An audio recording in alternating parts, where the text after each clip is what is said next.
Transition in economics, politics, markets, and firms. Chapter 2: The Politics of Reforms Under Uncertainty. The importance of political constraints.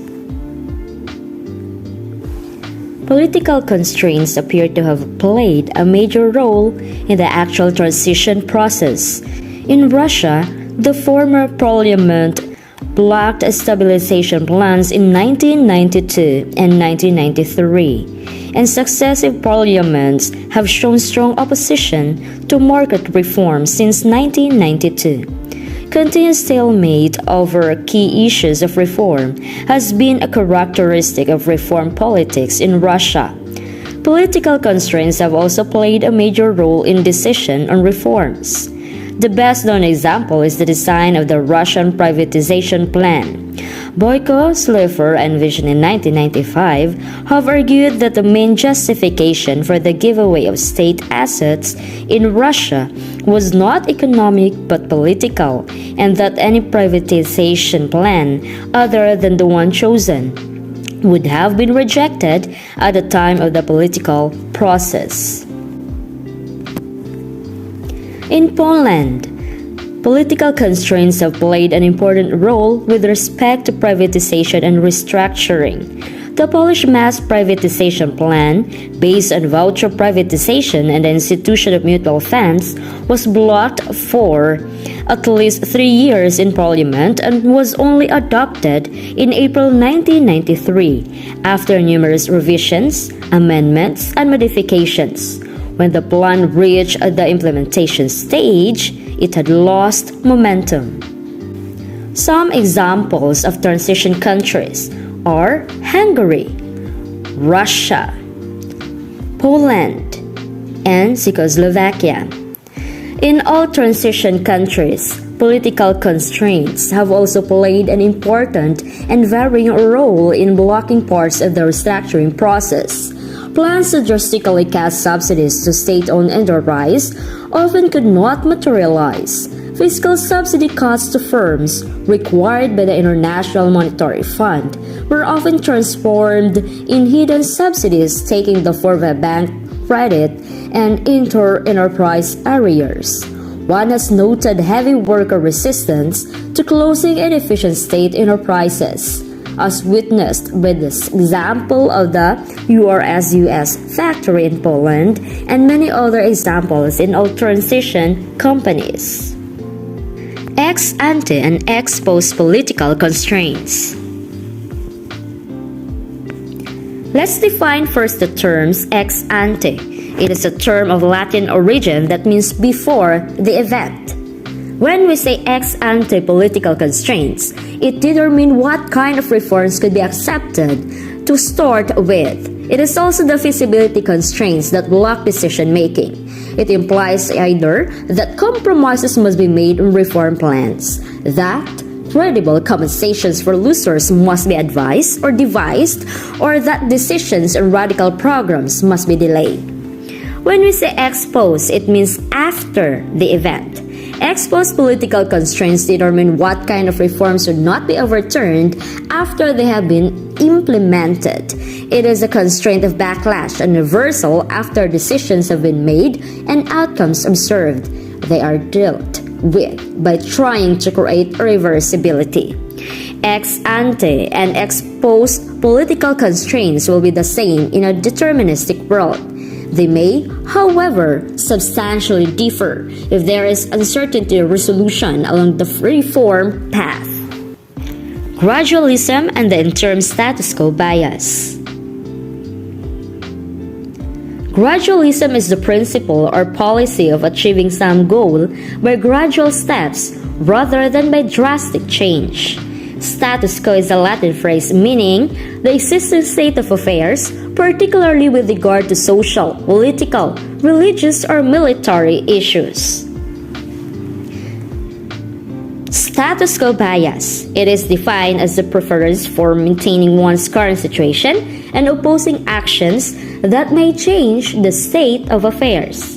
Interim means in or for the intervening period, provisional or temporary. First, assume Reform 1 is the development of a small private sector and Reform 2 is reform in the state sector. We could say that both reforms together will create entry and competition and increase output supply as well as allocative efficiency. However, the development of the small private sector without a reform in the state sector may lead to inefficient diversion of inputs from the state sector if the private sector can meet the prices for inputs and SOEs, or state-owned enterprises are not allowed to do so. This inefficient diversion may induce collapses of production chains in the state sector and create a situation that is worse than the status quo from the point of view of social welfare. We can also think of the reform package as privatization. Reforms 1 and 2 may refer, for example, to two sectors of the economy, light and heavy industry. Partial privatization is not optimal because each sector needs the other one to function efficiently. Let's have another example. Assume, for example, that Sector 1 requires output contraction, whereas Sector 2 requires output expansion. If Sector 1 is privatized and not Sector 2, Sector 1 may shed labor whereas Sector 2 may fail to seize the opportunity to hire labor to expand its activities. This failure may be due to lack of appropriate incentives or to absence of financing possibilities. If the government abstains from investment because of stabilization policies, or if the private sector is reluctant to inject money in non-privatized firms. In any case, the outcome of partial privatization in Sector 1 will then be inferior to what it would be if Sector 2 had been privatized simultaneously. The type of uncertainty and learning during the reform process plays a key role in the comparison between reform strategies. In particular, under aggregate uncertainty, we will see that a gradualist strategy can be a way of overcoming the status quo bias because of its flexibility and experimentation value. In contrast, when uncertainty is purely individual or idiosyncratic, gradualism is always dominated by the Big Bang approach. Not only does it not overcome the status quo bias, but it also creates an additional status quo bias, the interim status quo bias whereby particular vested interests can block the reform process. Aggregate uncertainty.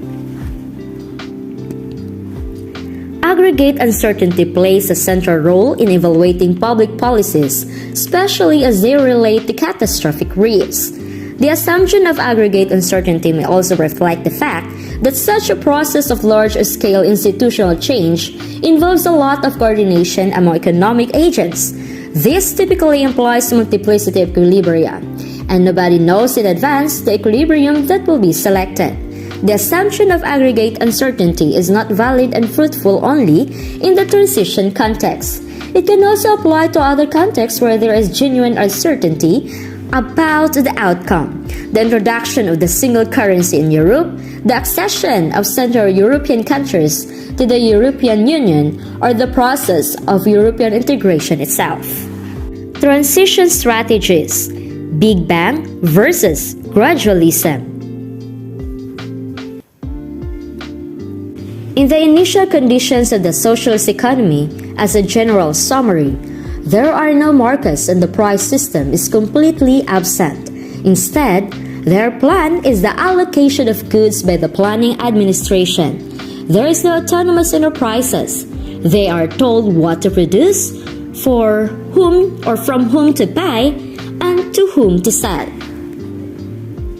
Hence, distorted structures. There is bias to heavy industry and it is overdeveloped versus services that are unproductive, according to Karl Marx. There is also bias to large versus small firms. Aside from that, bias is seen in output mix and quality originating in an incentive structure that maximizes plan indicators and hence cost. There is inefficiency in real behavior. Say for example, glass are planned in tons, are too thick and heavy, and in square meters that are too thin and fragile. There is inefficiency in financial behavior and soft budget constraints. Initial conditions in real-world socialist economies, Central Europe, particularly the German Democratic Republic or GDR, there is a success story of orthodoxy.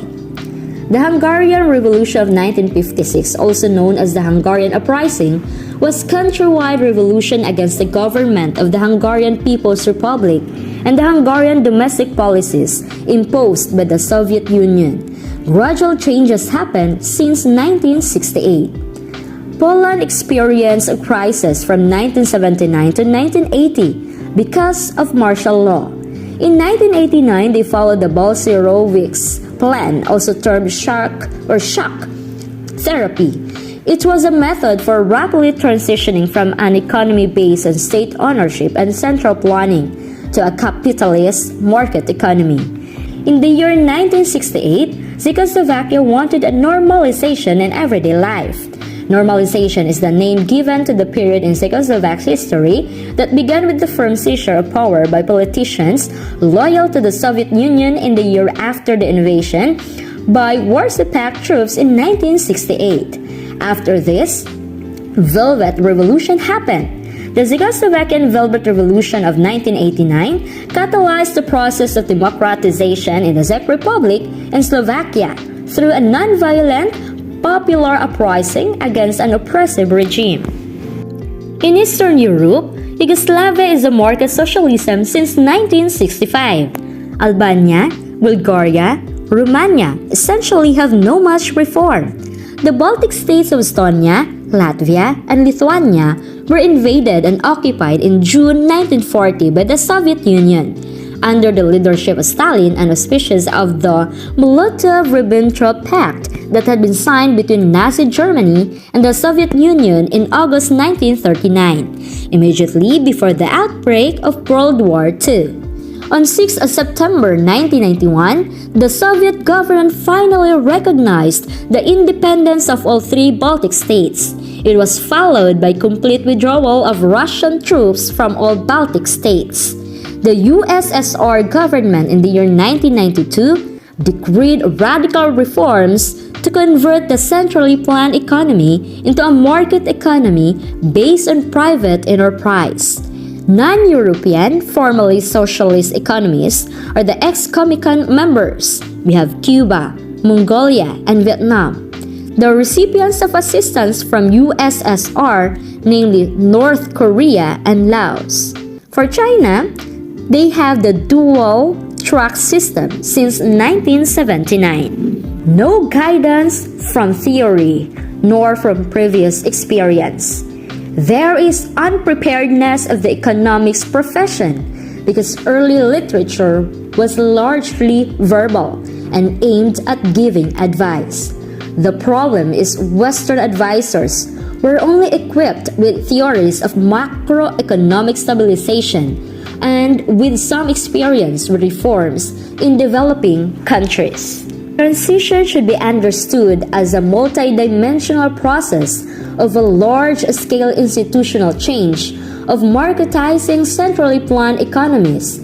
A major challenge was that complementary reforms had to take place without creating too much economic disturbances, as the economy must continue to function as if changing the engines of a plane while it keeps flying. An economic system is characterized by 5 building blocks. We have political systems such as democracies, monarchies, oligarchies, authoritarian and totalitarian regimes, dominant ownership structure, dominant mode of economic coordination, incentives, and market situations. Sustainability as well as transformation cannot be separated from the political sphere because economic interests are shaped by incentive structures and allocative mechanism translate through the political system into political coalitions that sustain existing arrangement or lead to their transformation. the strategic vision from plan to market. But how? What was expected is stabilization programs would restore external and internal macroeconomic balance, at the same time bringing about a mild recession of a short duration. Example is 1 to 2 years of transformational recession to be followed by bottoming up. What generally happened did not meet the above expectations because output fell more than anticipated and the supply response was greatly delayed, even in the most favorable cases. Structural changes lagged everywhere, and many other surprises could be further enumerated. Our understanding of transition remains limited and happens mostly after the effect. The choices involved are: on the speed of transition, we have shock therapy versus gradualism. Shock therapy is sometimes called Big Bang or cold turkey. It's a simultaneous and quick implementation of all transition reforms, while gradualism is the sequencing of transition reforms in a given, hopefully, optimal order. In the case of gradualism, also in the particular sequencing of reforms, the order in which measures in stabilization packages should be implemented, the comparative overview by country and reform. Transition as a large-scale institutional change. The objectives are: first, improving allocative efficiency by correcting the distortions of socialism through introduction of flexible prices and creation of competitive market environment. Second, stabilizing the macroeconomy, which is necessary for a correct functioning of the price system. Third, providing better incentives and corporate governance arrangements to make firms respond to market signals, such as privatization at a large scale, encouragement of entry of new private firms, and creation of an entrepreneurial class. And we have creating government institutions adequate to markets for the need for political and institutional stability, and need to protect private property rights from encroachment by the government but also by the mafia. Transition as a large-scale institutional change, especially constraints. First, constraints. There is uncertainty of outcomes at both aggregate and individual levels because the model of capitalism toward which transition economies should converge is not necessarily clear, in which it is the role of government and the economy. Aside from that, even if the goal of transition is clear, there is no accepted theory of how to get there. They are just experimentation and learning during transition. Second, constraints.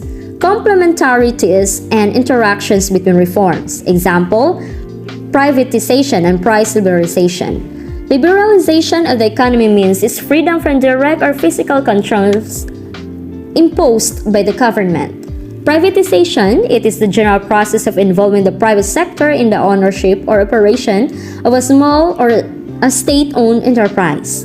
Liberalization of prices in a form of removal of distortionary taxes creates incentives for labor mobility, a declining sector to inactivity.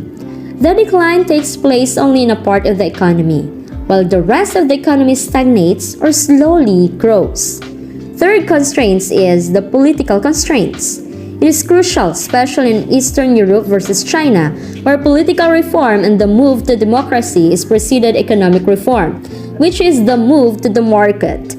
The transition is an economy-wide process involving winners and losers, even if aggregate welfare is expected to be ultimately enhanced.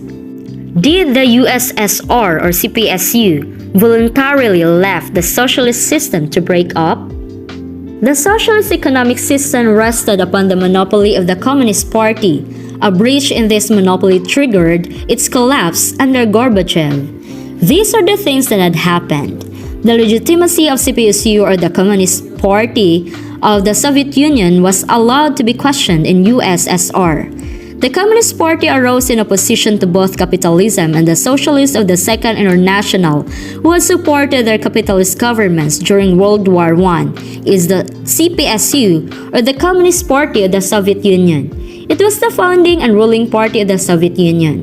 The CPSU was the sole governing party of the Soviet Union until 1990, when the Congress of People's Deputies modified Article 6 of the 1977 Soviet Constitution, which had previously granted the CPSU a monopoly over the political system. At the end, CPSU renounced support of that legitimacy in the brother countries. In early 1989, CPSU. The revolutions of 1989, also known as the fall of communism, was a revolutionary wave that resulted in the end of most communist states in the world. It did not condemn the round table negotiations in Poland and did not block the progress toward multi-partyism in Hungary. In the autumn of 1989, the winds of change swept through Eastern Europe and the Berlin Wall was down in a night.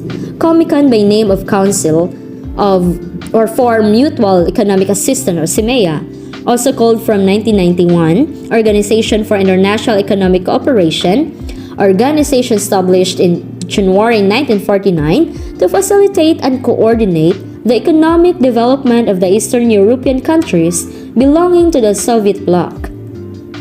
After the collapse of communist government across Eastern Europe in 1989 to 1990, those countries began a pronounced shift to private enterprise and market-type systems of pricing.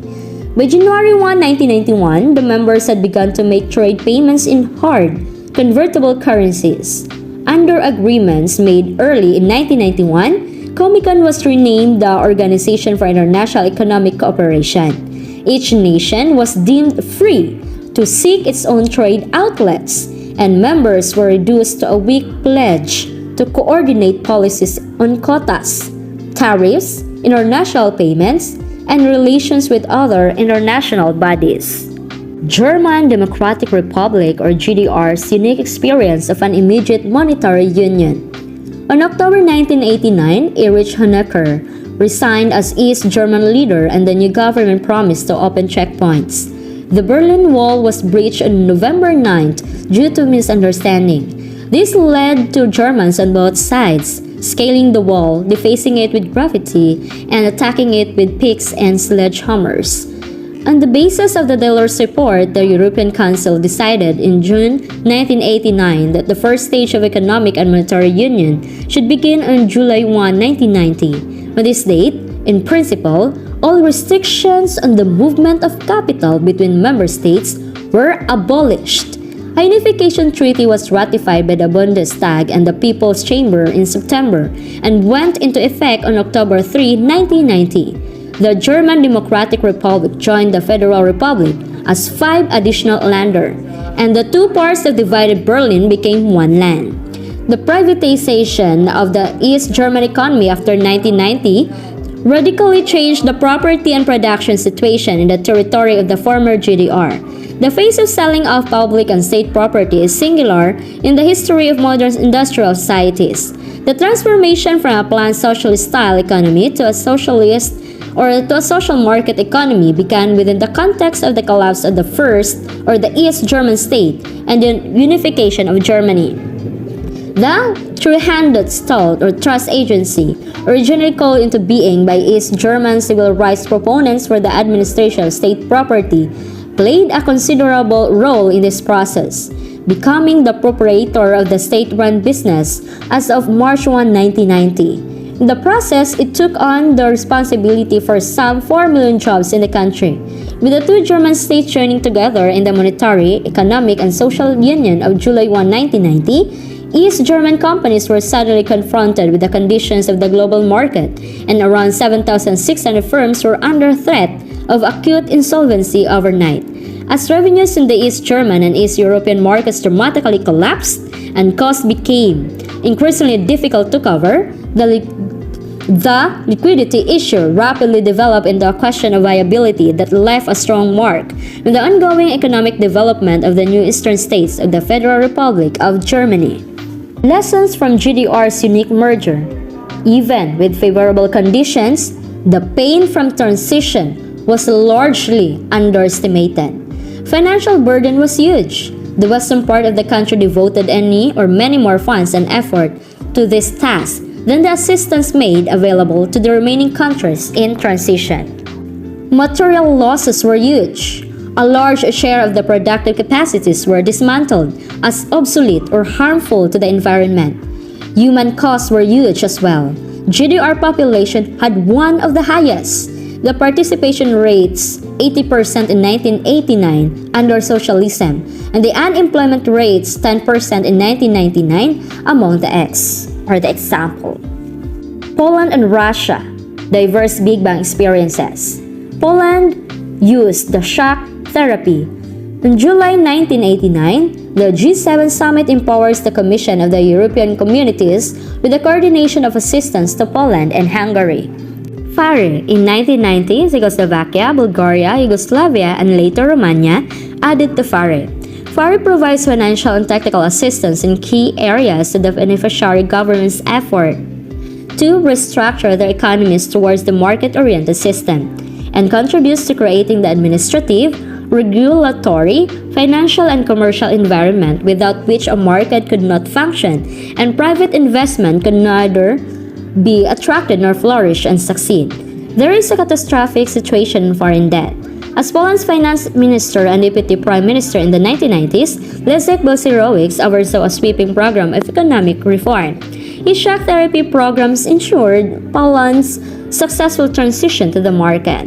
Balcerowicz negotiated with the International Monetary Fund for credits to help Poland out of her economic crisis. Balcerowicz had little choice but to agree to the harsh conditions which the IMF imposed.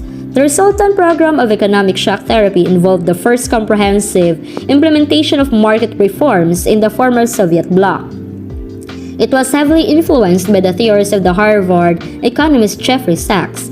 The Balcerowicz plan was introduced in January 1, 1990. He had a great success in stabilizing the currency and introducing the first stage of marketization. He played a vital role in sustaining international, particularly IMF support for Poland, but his plan led to a serious collapse in living standards and industrial unrest.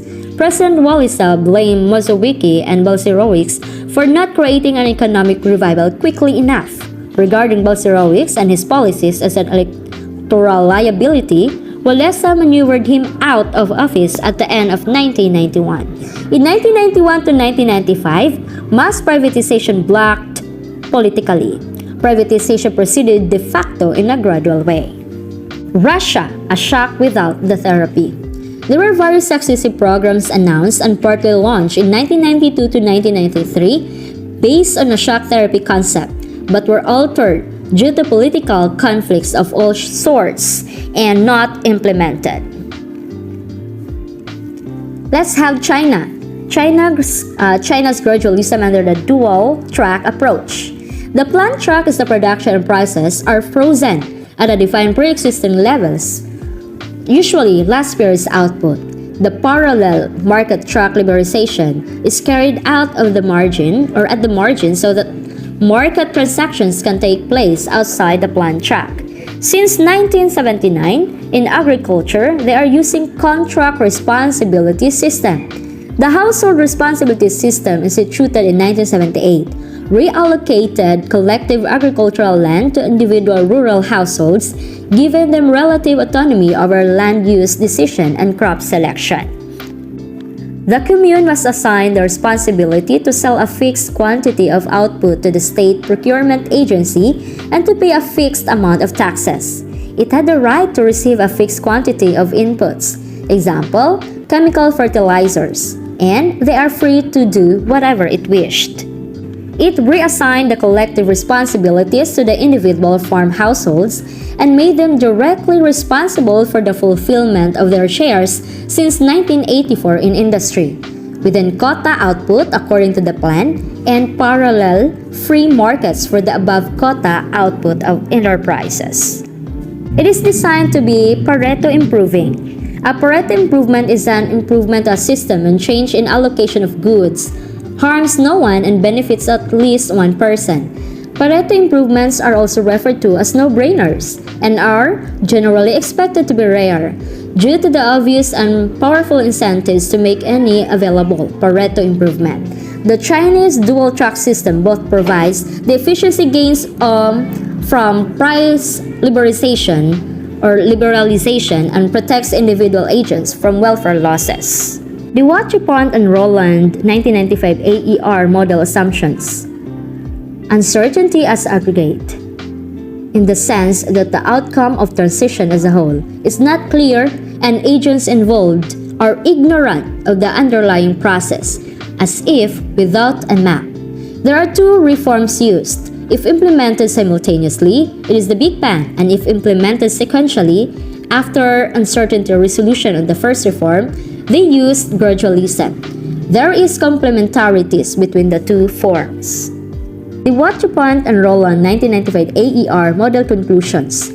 The type of uncertainty and learning during the reform process matter in the comparison of the two strategies. Gradualism has an option that a Big Bang does not have, namely the option of early reversal at a lower cost. Because gradualism has this additional option of early reversal after partial uncertainty resolution, it may take reforms easier to start. For gradualism to be optimal, the first reform has to be informative. Example, learning is possible from experience with its implementation. Furthermore, learning needs to be fast enough. Otherwise, Big Bang cannot be dominated. As societies around the world look to transition toward more democratic systems of governance, political reforms are often needed to improve decision-making processes, ensure fair representation of social groups, and increase transparency and accountability of government functions. Effective reforms can help make governments more effective, foster stability within societies, and unlock economic potential, whether initiated by electorates or through the process of accession to multilateral political or economic pacts. Political reform measures can be important stepping stones on the road to healthy democratic rule.